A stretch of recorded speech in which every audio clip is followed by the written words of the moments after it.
Good morning.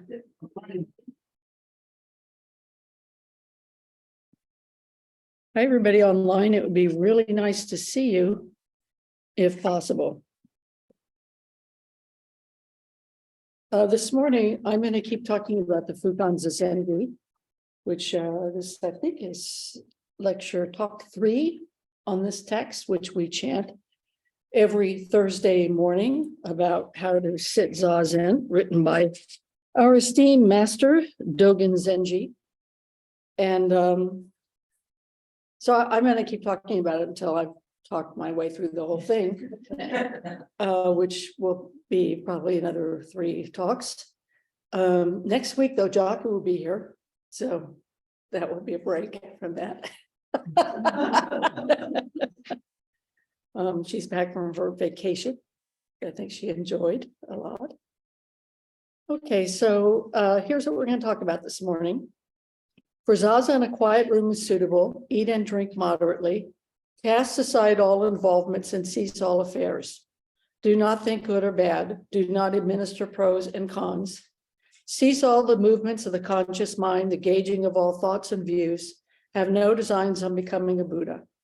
Zazen has nothing whatever to do with sitting or lying down. At the side of your regular sitting, spread out thick matting and place a cushion above it. You should have your robes and belt loosely bound and arranged in order. Okay, so the first thing is where we sit Zazen makes a difference. So a quiet room is really good. For example, you don't want your puppy licking your face. That's pretty distracting. Or maybe listening to loud music or being distracted by what's going on outside. And in Zazengi, so Dogen wrote 3 things specifically. He's talked a lot about Zazen, but he wrote 2 other fascicles in the Shobogenzo. Anyway, in Zazengi, which means principles of seated meditation, Dogen adds, he says, we should avoid drafts and vapors when we're sitting. And you should sit in a place where there's light, and you don't sit in the dark. He adds the technique is to keep it warm in winter and cool in the summer. So in other words, we should be fairly comfortable when we're sitting and not distracted by our environment. So the place of sitting doesn't need to be austere, and it doesn't need to be uncomfortable. So that's not the point of doing your sitting. And in our case, in the Zendo, in Soto Zen, we are unrelentingly relational, and we are like a mandala when we sit together in the Zendo. My personal experience is I used to sit by myself all the time before I came to train at San Francisco Zen Center. And I really love the fact that we all sit together. I think there's a kind of unconscious intimacy that happens between all of us as we do this together. Dogen says, don't eat after a big meal. So, I think after a big meal, you can feel kind of logy or sleepy. And maybe you have a sense of being really uncomfortable. So it's better not to have eaten a lot. And then he says, let go of all the tasks you may be thinking about. When he says, cease all the movements he says, do not cease, cast aside all involvements and cease all affairs. So this way in which, we want to sit in a way where we're really settled and not particularly thinking about what we're going to be doing like that afternoon or whatever. This is another good reason to sit together, because when you're sitting together, you're at least unlikely to get up and leave. So when you're by yourself, you tend to do things like remember that the laundry is in the dryer and now it needs to be folded, or you remember suddenly that you need to get up and do something or water the lawn or whatever it is. And then that's the end of your period of Zazen. So, yeah. So then cease all the movements of the conscious mind, the gauging of all thoughts and views. So basically he's saying, don't judge your Zazen. You don't need to judge what you're doing. Just do your best job and don't worry about it. don't look to become enlightened through sitting zazen. Again, you may have that idea. I think it's not an uncommon idea. He's saying that's not what we're up to. Later on, he says, even though you may think that, though, just keep sitting because it's okay. So, and then sees all the movements of the conscious mind. I think he explains later in Fukanzazengi, so I'm not going to talk about that right now. And then have no designs on becoming a Buddha. So have no designs on becoming a Buddha is probably a reference to a story that Dogen refers to a lot in his writings. So that's probably a reference here. I'm going to tell you the story. It's between Nanyue Huirong and Master Dao Yi. So Matsu Dao Yi, Matsu is always sitting zazen. That's like he's a student and he's always sitting zazen. And Matsu's teacher, who is Danwei, Matsu's teacher went to Matsu while he was sitting zazen. And it says in the story, it says Matsu's teacher recognized that he was a vessel of the Dharma. Okay, so that's kind of an important piece of the story. So anyway, he goes to where Matsu is sitting and he says, "Great worthy, what are you figuring to do sitting there in meditation?"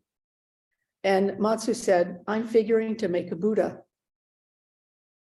So Master Nanwei thereupon took up a tile and started to rub it on a stone in front of Matsu. And so Matsu said, "Well, Master, like, what are you doing? Rubbing a tile with a stone." And Nanwei says, "Well, I'm polishing this to make it a mirror." And Matsu said, "Well, how can you produce a mirror by polishing a tile?" And Master Nanwei replied, "How can you make a Buddha by sitting in meditation?" So that's the story. Now, because we're already endowed with the mind of Buddha, because we are Buddha nature, Dogen writes in another fascicle called Zazen Shin, Lancet of Seated Meditation. He says, and this is basically a commentary on this particular story. He says, a practice of a Buddha that does not seek to make a Buddha, since the practice of a Buddha is not to make a Buddha, it is the realization of the koan. So the practice of a Buddha does not seek to make a Buddha. And since the practice of the Buddha is not seeking to make a Buddha, it is the realization, it is practice realization.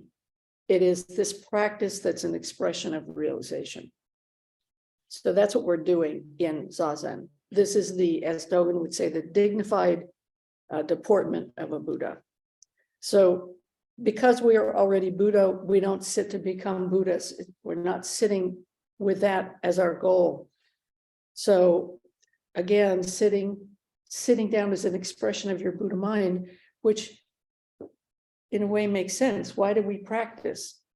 What is it inside us that resonates, that asks us to sit zazen? What is it inside of us that asks us to cultivate compassion, that asks us to do the practice? Why are you here? What is it? We can use this kind of language to talk about anyone who's engaged in an efficacious practice or efficacious religion or efficacious life. Why are they doing that? Because of this essential goodness, as Trungpa Rinpoche would say. We have an essential goodness. And so from Dogen's point of view, he's saying we already have the mind of Buddha. We are already Buddha nature. So therefore, when we sit, we're not sitting to make a Buddha. We are already Buddhas. So in this commentary that he wrote in this fascicle, he supports the idea that we might sit without understanding what's going on, that we might sit without understanding what the activity is, and that we might start out thinking that we're making a Buddha. He says, that's fine. Just keep sitting anyway. That's the most important thing. So if we persevere in Zazen, we're going to be freed from that notion eventually, and we'll just be sitting. So Dogen also says, typical of him that you can make a tile into a mirror, right? So he said, you just need the eyes to see it. So in Buddhism, a mirror would be like an object of realization. It is realization. It's like a metaphor for realization. Well, from this perspective, the tile is also realized because tiles are also Buddha nature. Therefore, you can polish away and maybe never see your reflection in the way that we think we should see our reflection in a mirror. But actually, if we truly see the tile, we see the reflection of the Buddha mind in the tile. So that's what he's saying. You can make a mirror out of a tile. And then he ends his commentary by saying, this is clearly understood. There is a principle that seated meditation does not await making a Buddha. There is nothing obscure about the essential message that making a Buddha is not connected with seated meditation. So there you go. We are not making ourselves into Buddhas. We already are. Okay, so this seated meditation is an expression of a Buddha, and thus we feel compelled to engage in seated meditation. The next line is, Zazen has nothing whatever to do with sitting or lying down. So one way that we can understand this is that we want to cultivate the mind of Zazen. And this is the mind that we want to cultivate in general. So from this perspective, Zazen has nothing to do with sitting or lying down. And in light of the previous story about seated meditation, even though it is our practice and it's not about making a Buddha, and therefore he's saying making a Buddha is not about sitting or lying down. Does it make sense? Because if you're already Buddha, it doesn't matter if you're sitting or lying down. So, and the fact that we're sitting doesn't make a Buddha. This is like typical Dogen logic, which is kind of circular and a little bit mind-blowing when you get into it, which I think is kind of fun that he did this. You know, you just are not going to get him to like go, yes. Well, he is yes about a lot of things, but things like this, no, not yes. So then he says in Fukanzazengi, at the side of your regular sitting, spread out thick matting and place a cushion above it. You should have your robes and belt loosely bound and arranged in order. So I think the admonition here is very straightforward. And he's saying, you know, you need to be comfortable in order to breathe without obstruction. But the other thing is you need to be clothed appropriately for your temple, because he's talking to monastics. But this is also true for us as well. So, for example, when I first went to San Francisco Zen Center, they had like a little sheet of how you should dress. You should wear black, you know, don't wear perfume. We still have that, ask people for that. Don't, you know, wear jangly jewelry, things like that. So things that are going to be distracting. Ideally, like when you're in the monastery, you don't wear a watch because you're not distracted by looking at your watch during Zazen. So there are things like that. You don't wear a watch. Yeah, for us, mainly it's please don't wear strong perfume. What else? You know, wear subdued clothing or whatever. It's like maybe not, you know, bright pink or something like that. But if you did, that'd be okay too. Not going to ask anybody to leave. So that's kind of like how I would interpret that for our situation. And then, for example, we would wear rakusu in this situation. We wear rakusu. Jaco and I are wearing okesa, and in the morning we still sit zazen and then we do the robe chant. So then we put on the rakusus. So that kind of feeling.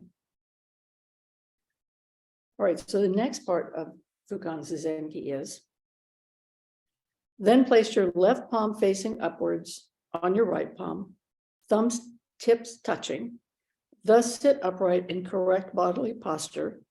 neither inclining to the left nor to the right, neither leaning forward nor backward. Be sure your ears are on a plane with your shoulders and your nose in line with your navel. Place your tongue against the front roof of your mouth with teeth and lips both shut. Your eyes should always remain open, and you should breathe gently through your nose.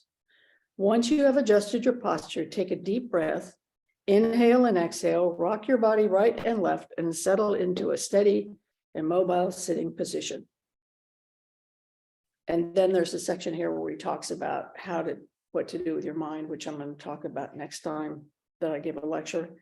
And then he ends that with, when you arise from sitting, move slowly and quietly, calmly and deliberately. Do not rise suddenly or abruptly.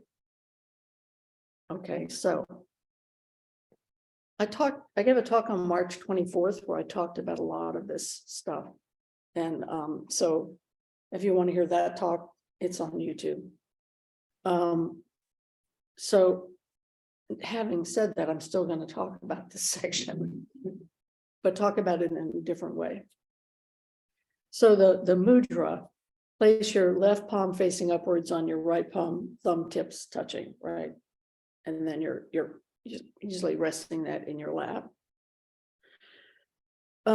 This mudra is called a cosmic mudra, and in Japanese it's called Hokkai Join. Hokkai Join. Hokkai Join. So the mudra is associated with the Buddha Mahavairochana, who we don't talk about too much. The Buddha, Vairochana Buddha is, well, let me go back to my notes here. Hokkai, so this mudra is Hokkai Join. Hokkai refers to the Dharma realm or Dharma essence. And in Sanskrit, this is called the Dharma Dhatu. This is the realm or the sphere of ultimate reality, Dharma Dhatu. So it's the whole universe. And that's why we call it the cosmic mudra. Now, about Vairochana Buddha. Vairochana Buddha, who really shows up in the Avatamsaka Sutra. He's a Buddha who has completely mastered the Bodhisattva path. We're on the Bodhisattva path. He's completely mastered that path. He understands that each and everything in existence is in multi-interactions with all other things in a state of complete and perfect interfusion. So if you went to the class on Wednesday night and we talked about mutual penetration and mutual identity, this is what this is. So I'm quoting from the Princeton Dictionary of Buddhism. So I'll do the quote again. Vairochana Buddha understands that each and everything in existence is in multi-interactions with all other things in a state of complete and perfect interfusion. The result of that kind of understanding is wisdom and compassion. So this teaching is the interbeing, the co-dependent arising of all things, which is a key teaching of Dogen Zenji. Therefore, it's very fitting that we use this mudra in practice. Now, if you go into a bunch of books and you look for mudras, you will not probably find this mudra. I actually had to do a fair amount of digging to find the name of this mudra. There's another mudra where you put your right hand on top of your left hand, and that mudra is quite common, and it's pretty easy to find that one. It has a different name. But we do left over right, and that's the mudra of Vairochana. And somebody asked about this the last time when I gave this lecture on the 23rd of last month. So that's the name of this mudra. And that's what we are doing as bodhisattvas, right? That's our bodhisattva practice. So we are using the mudra of a bodhisattva. So Ru Jing, who was Dogen's teacher in China, he associates the practice of Zazen with a bodhisattva's compassionate regard for all things. So you can see that connection between the mudra of Vairochana and what Ru Jing is teaching. about how this is the compassionate regard of all beings, which, by the way, is a translation of Avalokiteshvara. Avalokiteshvara, who regards, hears the cries of the world. Chenrezig, I think is what Avalokiteshvara is called in Tibetan, Kannon in Japanese, Avalokiteshvara, I think that's Sanskrit. So that means that our practice of Zazen is directly related to the practice of Vairocana Buddha. The next part of Fukanzazengi is thus sit upright in correct bodily posture, neither inclining to the left nor to the right, neither leaning forward nor backward. Be sure your ears are on a plane with your shoulders and your nose in line with your navel, right? So here's what Rujing had to say about this. He said, so there's a Hokioki, there's a text that Dogen wrote that is dialogues that he had back and forth with Rujing. This is not part of the Shobogen, so I was looking through that. And okay, so Rujing says, when you do Zazen, do not lean against walls, doors, chairs, or anything else. It will be detrimental to your health. Sit straight and upright. So nowadays we do sit in chairs, although we do not tend to sit leaning against a wall. We do sit in chairs, and there are many reasons to sit in a chair. So if you read an admonition like this, you should not avoid sitting Zazen because you sit in a chair. And the other thing that comes up for people is, I can't tell you, I haven't read this in a while, but when I used to read a wider range of Buddhist texts, people would say, I'd read a teacher and say, if you don't sit in full lotus, you can't become enlightened. You can't do this properly unless you sit in full lotus. I say, horse pucky.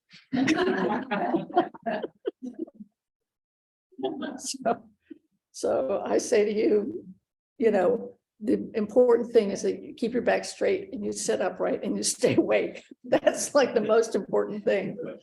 So, and you do your best to make your effort to have your mind in the right place.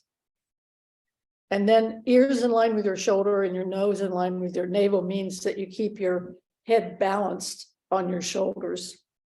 I looked this up, our heads weigh between 10 and 11 pounds. So if you're sitting like this, you've got like 10 pounds of dead weight, 10 pounds of weight pushing forward. So you might end up with a backache, and then sitting becomes even more uncomfortable. So this way that you really want to stay up straight. And although I know people who do this, who stick their chin out and they're perfectly fine. So, that is different for different people, but in general, if you can sit up straight and keep your head in line with your shoulders, then that's a good way to sit.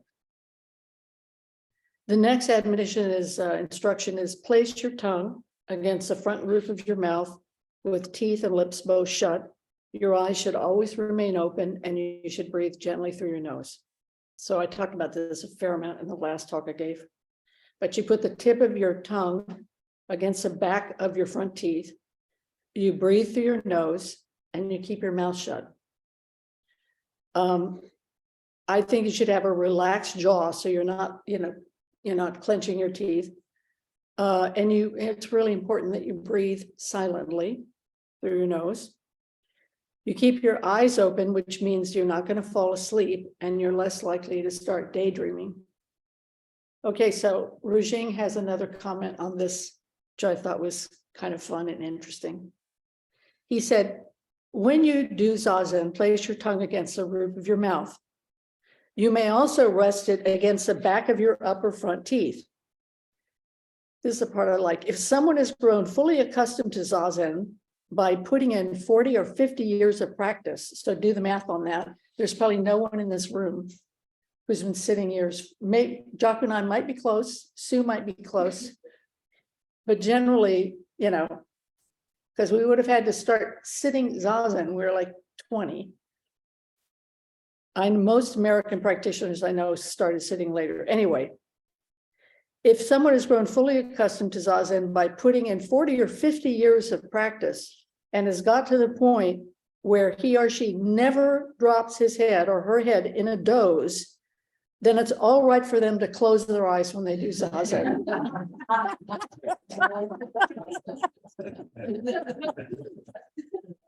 So there's the criteria for closing your eyes when you do zazen, and I don't think many of us meet that criteria. Then he says, for a beginner, not yet accustomed to zazen. So there's a big, I guess we're all beginners, right? We're all beginners' minds. So I think that there's a gap in there between what we normally think of as beginners, between those 40 or 50 years and then the first few weeks, I guess. Then you should keep your eyes open.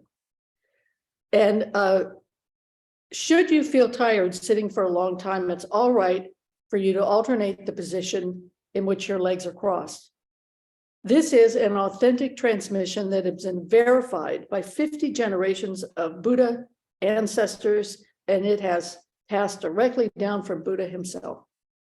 So there you have it. Please keep it well.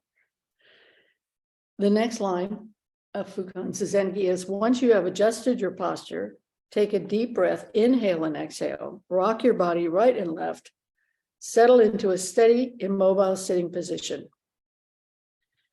And then again, when you rise from sitting, move slowly, quietly, calmly, and deliberately. Do not rise suddenly or abruptly. Okay, I want to talk about settle into a steady, immobile sitting position.